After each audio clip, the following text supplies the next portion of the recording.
দক্ষিণী সুপারস্টার বিজয় থালাপতি এবং তার স্ত্রী সঙ্গীতা সোর্নালিগমের ২৬ বছরের দাম্পত্য জীবনে ভাঙনের খবরে তোলপাড় বিনোদন দুনিয়া। অভিযোগ উঠেছে অভিনেত্রী তৃষা কৃষাণের সঙ্গে ঘনিষ্ঠতার জেরেই সম্পর্কে চির ধরেছে।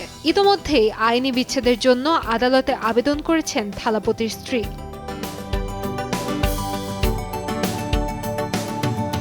জানা গেছে, বিচ্ছেদ সংক্রান্ত মামলাটি আদালতে উঠেছে এবং পরবর্তী শুনানির দিন ধার্য হয়েছে আগামী ২০ এপ্রিল। দক্ষিণী চলচ্চিত্র জগতের অন্যতম জনপ্রিয় এই তারকার ব্যক্তিগত জীবনের অস্থিরতার খবর ছড়িয়ে পড়তেই ভক্তদের মধ্যে মিশ্র প্রতিক্রিয়া দেখা গেছে।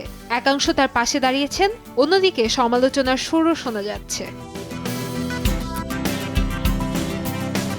অভিনয়ের পাশাপাশি বর্তমানে রাজনীতিতেও সক্রিয় ৫১ বছর বয়সী বিজয়। সম্প্রতি নতুন রাজনৈতিক দল প্রতিষ্ঠার ঘোষণা দিয়েছেন তিনি। ফলে এই বিচ্ছেদের খবরকে ঘিরে রাজনৈতিক মহলেও নানা জল্পনা তৈরি হয়েছে। বিশেষ করে তামিলনাড়ুতে নির্বাচন সামনে থাকায় বিষয়টি নতুন মাত্রা পেয়েছে।